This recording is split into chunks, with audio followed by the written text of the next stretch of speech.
बोकारो बोल रहा है presented by 99 builders, Joy of satisfaction. मैं बोकारो हूँ। मेरा जन्म 1 अप्रैल 1991 को तत्कालीन धनबाद जिले के चास और चंदनक्यारी प्रखंड तथा गिरिडीह जिले के पूरे बेरमो अनुमंडल को विलय कर हुआ। आज मैं 30 साल की हो गई हूँ। 30 साल की उम्र में मैंने कई उतार चढ़ाव देखे, लेकिन मैंने कभी हिम्मत नहीं हारी। आज मेरी मजबूत छाती पर देश को विकास की राह पर ले जाने वाला इस्पात कारखाना है, जो एशिया का सबसे बड़ा कारखाना है।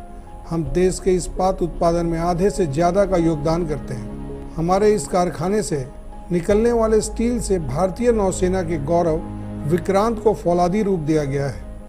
जब हमारे देश पर कोरोना रूपी महामारी ने कहर बरपाया तो भी हम खड़े रहे। जब हर तरफ ऑक्सीजन के लिए मारामारी थी तो हमने पूरे देश को ऑक्सीजन भेजने का काम किया।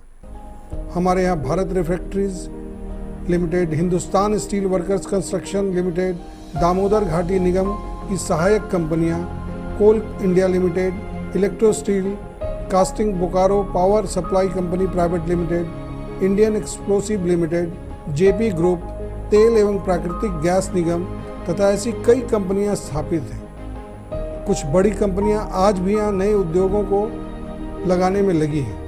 रियल एस्टेट की कई कंपनियों ने हमारी खूबसूरती को निखारने का काम किया है। कई कंपनियां हमारी खूबसूरती को और निखारने में लगी हैं। बड़े बड़े प्रोजेक्टों पर काम हो रहा है। बियाडा में लगभग 500 लघु उद्योग इकाइयों को बसाया गया है। खेत हैं हरे भरे, हरा भरा है खलिहान, देख के ये सब बहुत खुश हैं हमारे किसान। स्टील क्रांति के बाद हम हरित क्रांति में भी अव्वल हैं। हमारे यहाँ के अधिकतर लोग किसान हैं। खेतों में धान की लहलहाती फसलों को देखकर आप हमारी खुशियों का आकलन कर सकते हैं। मेरे सीने पर से गुजरती दामोदर, गरगा और गुवाई नदी की अविरल धारा हमारी खूबसूरती में 4 चांद लगाती है।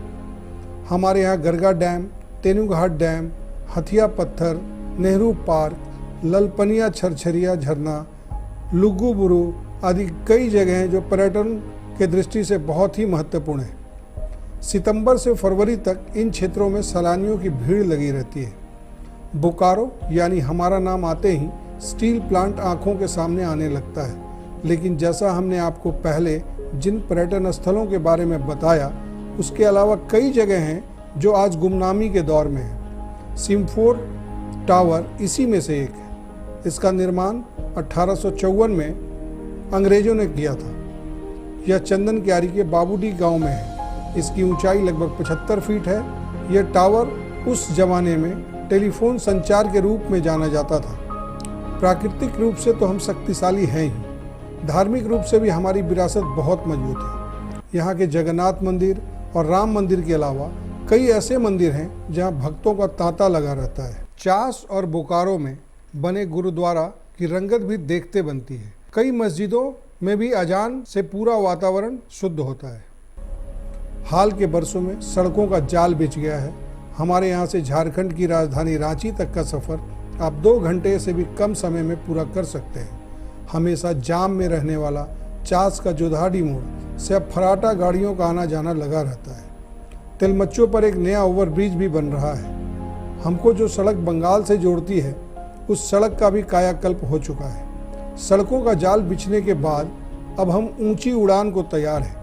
हमारे यहाँ एयरपोर्ट का काम लगभग पूरा हो चुका है। इस साल के अंत तक हमारे यहाँ से कई राज्यों को हवाई संपर्क से जोड़ दिया जाएगा। इस एयरपोर्ट के चालू हो जाने से बोकारो के अलावा धनबाद के लोगों को भी उड़ान भरने के लिए अब रांची या कोलकाता का रुख नहीं करना पड़ेगा। सड़क और हवाई मार्ग से जुड़ने के कारण हम एजुकेशन हब के रूप में विकसित हो रहे हैं। कई स्कूलें यहाँ ऐसी हैं जहाँ बाहर से बच्चे पढ़ने के लिए आते हैं। हमारे यहाँ के कई लोग पूरे देश में ऊंचे पदों पर आसीन हैं। जिला प्रशासन ने बच्चों के मनोरंजन के लिए कई खूबसूरत पार्कों का निर्माण किया है। इनकी सुंदरता देखते ही बनती है। हमारे चिड़ियाघर में कई तरह के पशु पक्षी लोगों को अपनी ओर आकर्षित करते हैं। बढ़ते बोकारो को देखकर तो अब यही कहा जा सकता है कि जब हौसला बना लिया ऊंची उड़ान का, फिर देखना फिजूल है कद आसमान का। डरना नहीं यहाँ तुम किसी भी चुनौती से, बस तू ही सिकंदर है सारे जहान का।